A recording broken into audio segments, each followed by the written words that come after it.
ऐसा लग रहा था जैसे भात की पैरावनी हो। तो लंबा भाषण ठीक नहीं है कि सबको कन्हैया सुनना है। हमारे सुंदरी के भाई यहाँ पर गीत गाने आए, अच्छा गाते हैं। मैं तो चारों का भी बहुत अच्छा गाता है। पर एक बार मैं 89 में लोकसभा का चुनाव लड़ा था। भैरव सिंह जी राजस्थान के मुख्यमंत्री थे। तो उस समय मैं मेरी पार्टी में तरीका होगा देख रही हो कॉलोनी को साहब। अच्छा बेटा तुम इधर आ जाओ। अरे इधर आ जाओ भाई, आप लोगों को दिखने दो।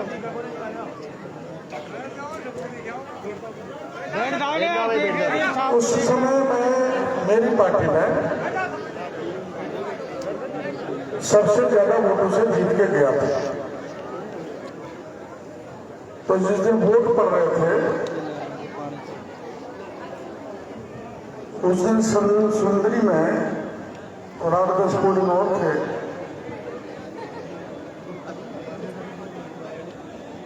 %85 वोट डल गया। लोगों ने शिकायत कर दी कि तो बूथ कैप्चर हो गया। बूथ कैप्चर मतलब फर्जी आके मतदान कर गए। तो उस समय करीब 27 पोलिंग ऐसे थे जिन पे दोबारा वोट पड़ा, उसमें सुंदरी भी थी। भैरव सिंह जी ने मेरे को कहा कि मैं देखने आता हूं, देखो कैसे कैप्चर होता है। मुख्यमंत्री थे, आए, उनके साथ कलेक्टर थे, एसपी थे, डीआईजी थे, आईजी थे। तो जैसे ही हमें सुंदरी के गांव में घुसने वाले थे तो छोटे छोटे बच्चे इधर वो पता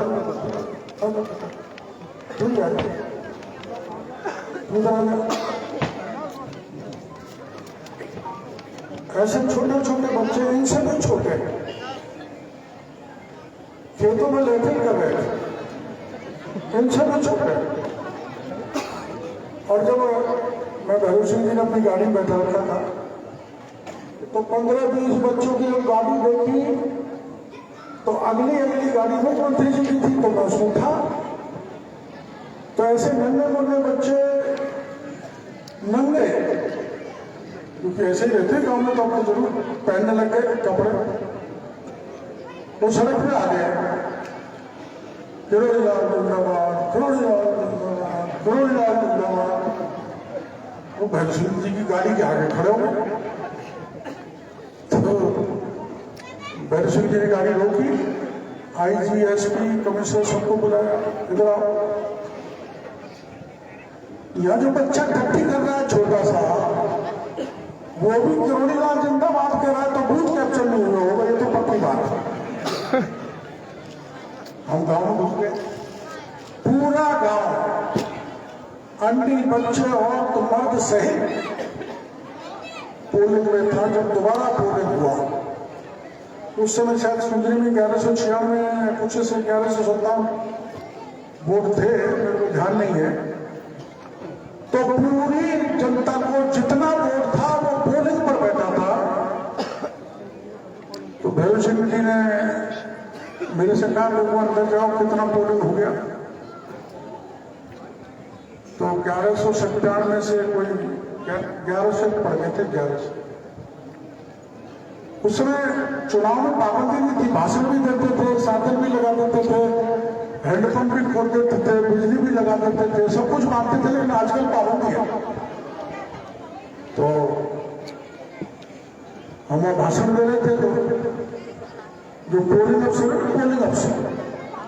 उसने आके भैरव सिंह जी से कहा, साहब वो तो 20-25 महिलाएं ऐसी घुस गई जो सारे बैलेट पेपर घुसा लिए, वो सब वोट डालेंगे। मेरे को भैरव सिंह जी ने कहा, भाई जाके समझाओ। मैंने औरतों को 10-12 लाइन में लगे रहे, तुम बहुत नहीं, यूँ बताता हूँ डॉक्टर, हमारा गांव बदनाम कर दिया कि शुद्धिकार ने गेबी ने डाको डाल दिया और बूथ कैप्चर का मतलब डाका बदल दिया। अब तो हम एक भी वोट छोड़ने वाले नहीं हैं और मात्र 3 वोट छोड़े और पूरे 1195 वोट डालकर मेरे को प्रचंड मतों से जिताने का काम किया। एक एक गांव का प्यारे को उदाहरण मेरे याद आ गया इसलिए दे दिया।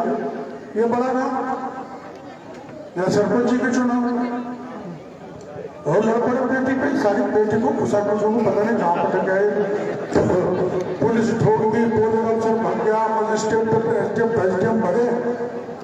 देखो पुलिस पिटती है, शासन के अधिकारी पिटते हैं तो कार्रवाई तो होती है। तो गांव खाली हो गया और और मैं तो समाचार गांव में किसी को जाने की जरूरत नहीं है। मैंने आके खाद विशाली गांव में पुलिस को कह दिया, एसपी को कह दिया कि तुम्हारे को जितनी फोर्स भेज रहे उतनी फोर्स भेज दो, रात भर डॉक्टर किरोड़ीलाल गांव में रहेगा, आप किसी का भी बाल बाका नहीं कर सकते। ये मैं कहना चाहता हूँ। बड़ा गांव में कुछ होंगे, मैंने बहुत मनसाया पेटी खाए बता दो मुकदमा खत्म करा देता है, लेकिन कोई मन से ही नहीं। और जब सरसों कटी जब पेटी बन गई, कोई सरसों में पटक गया पेटी को और पटकने वाला ने मानी, मुकदमा अलग लग गया।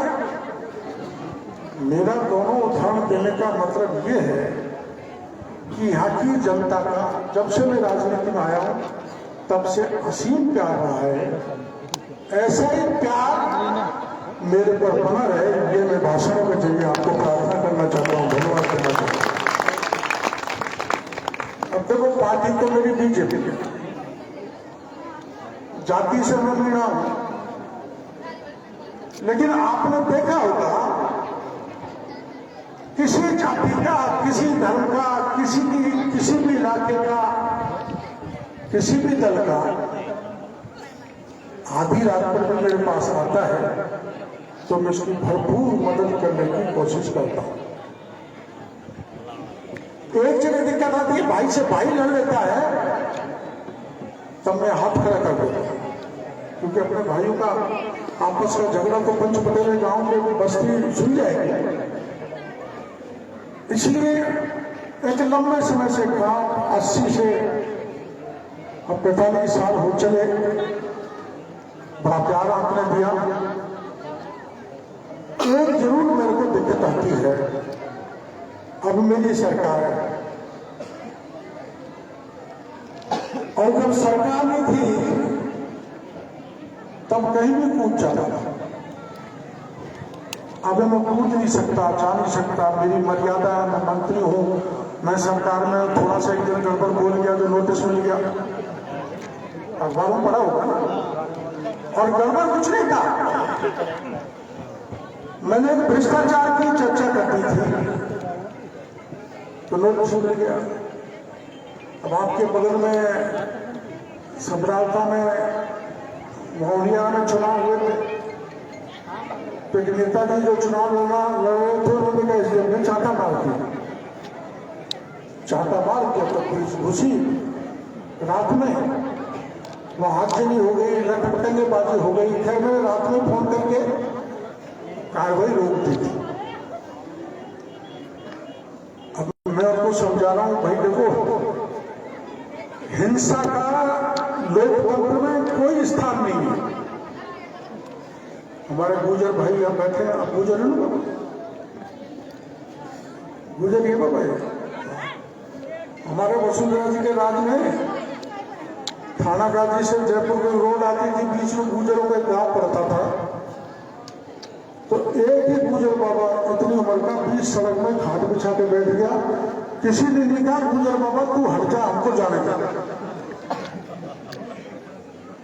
लोकतांत्रिक तरीके से जब तक आप अपना काम करते रहोगे तो कोई दिक्कत नहीं है। अरे आप जानते हो महात्मा गांधी तो नंगे तन से हाथ में डंडा लेकर उन अंग्रेजों को ऐसे भगा दिया जहां हिंसा की जरूरत नहीं पड़ी, जिनके जमाने में सूरज नहीं छिपता था। इसलिए वो बच्चे रोज चलाते हैं, आओ हमको छुड़वाओ, बाबा साथ नहीं दे रहा। अरे बाबा अभी सरकार में बाबा सड़क पर कूदेगा तो जो बुढ़ापे में नया शहर में रहा वो भी चला जाएगा। सीमा है, मर्यादा है। मैं सरकार में कह रहा हूं, बात कर रहा हूं। हमारे बच्चे आजकल के यहाँ जवान कम है, सब समझदार, वो जवान भी समझदार है, लेकिन हमारी सामाजिक परंपराएं, रीति नीति, धर्म संस्कृति बड़ी बिगड़ गई, कमजोर हो गई। मैं भी यहाँ आ रहा था तो मेरे ऑफिस से मैं निकला तो दो बच्चे आए, मैं गाड़ी में बैठे रहा था, निवाई के थे, कहने लगे साहब मेरी बहन को मेरे चाचा का बेटा भगा के ले गया। क्या हो रहा है, क्या हो रहा है, समझ में नहीं आ रहा। पत्नी को मार के 36 टुकड़े करके जंगल में फेंके, क्या हो रहा है। मां बहन बेटी की इज्जत के लिए तो बड़े बड़े लोगों ने जान दे डाला। आपको पता है वहां का चित्तौड़गढ़ का, चित्तौड़गढ़ में जब मुगलों ने हमला किया तो 16 सेनानियों ने पद्मिनी ने जौहर कर दिया था। एक तो वो समय था और एक आज का समय है, बहुत ही ज्यादा गिरावट आ गई। इसलिए पंच पटेल मुख्य लोग यहाँ पर विराजमान है। मैं आपसे प्रार्थना करना चाहता हूं, मेरे दिल में 3 या 4 लोग तो ऐसे आ ही जाते हैं जब बहन बेटियों की भागने की भगाने के किस्से आते हैं। यहाँ जिक्र मैंने इसलिए किया कि ये जो गीत संगीत करने गा रहे हैं ये भी धर्म से जुड़े हुए हैं। ये रामायण महाभारत पुराण से निकाल के हमको अपनी भाषा में सुनाते हैं। जो अच्छा अगर भागवत पाठक भी होगा तो इतना अच्छा नहीं सुना सकते जितने हमारे छारोगा और ये बड़ा गांव के भाई सुनाएंगे, सुंदरी के भाई सुनाएंगे। तो इनसे प्रेरणा लेकर हमको जाना चाहिए। राजा हरिश्चंद्र का था, नल राजा का, मीराबाई की भक्ति। देखो मेरे भाइयों, हमारी भारत संस्कृति पर मेरी समझ में ये जितनी बड़ी दुनिया है जिसमें 800 करोड़ लोग हैं, पूरी दुनिया ऐसा समागम जो 50 करोड़ का अब तक कुंभ में हो गया, दुनिया के किसी हिस्से पे नहीं होता, वो हमारे होता है। इतना बड़ा धर्म और सांस्कृतिक चेतावनी जागृति किसी भी देश में नहीं है जितनी भारत देश में पैदा की है। लाखों नागा साधु आए, कहां से आए कहां चले गए कोई पता नहीं है। इसलिए हमारा धर्म, हमारी संस्कृति, हमारा समाज, जीने का तरीका, नैतिक मूल्य वो जिंदे रहना चाहिए। अभी हमारे पंच पंचायतें चालू हुई है, कुछ लोग कर रहे हैं समाज सुधार की बातें। समाज सुधार को बहुत जरूरी है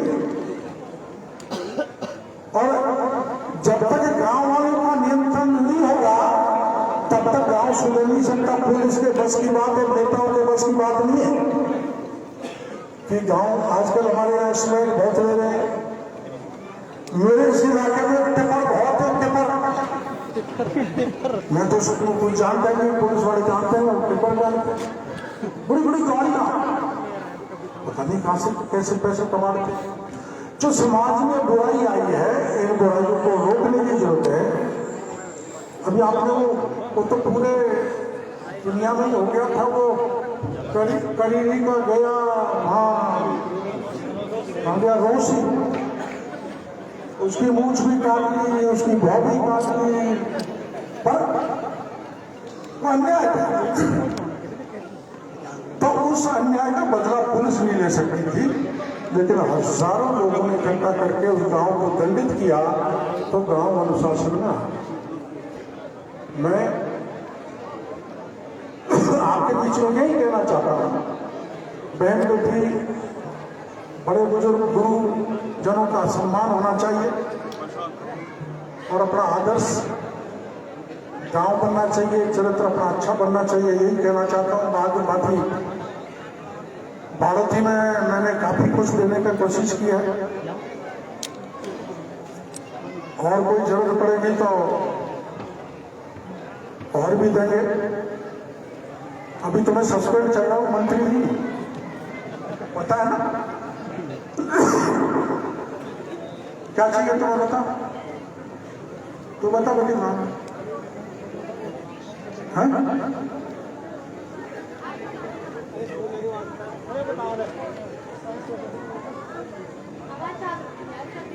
छात्रवृत्ति 3 महीने में आ जाएगी। और बोलो, नहीं आया तो मेरे को पता लगा। और बोलो, महिलाएं जो जो मांग करेंगे सारी पूरी होंगी, इनकी नहीं होंगी। तो सिखा के खड़ी करेंगे सुबह में।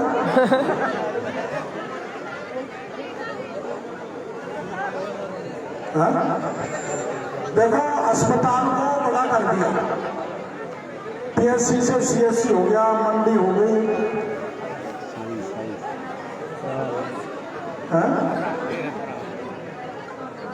मेरे को शंभू जी जो कह रहे हैं ना, शंभू जी ये कह रहे हैं, देखो इनके पिताजी के नाम से कॉलेज बनाए, अच्छा खिरनी और बाड़ोती के बीच में अच्छी शिक्षा बच्चों को यहाँ पर मिले, ये सुविधा तो देने का काम शंभू जी का, इनके भाइयों का है। लेकिन इन्होंने कहा कि हमारी स्कूल में साइंस होनी चाहिए। बोल गए ने? हाँ सर। क्या भाई?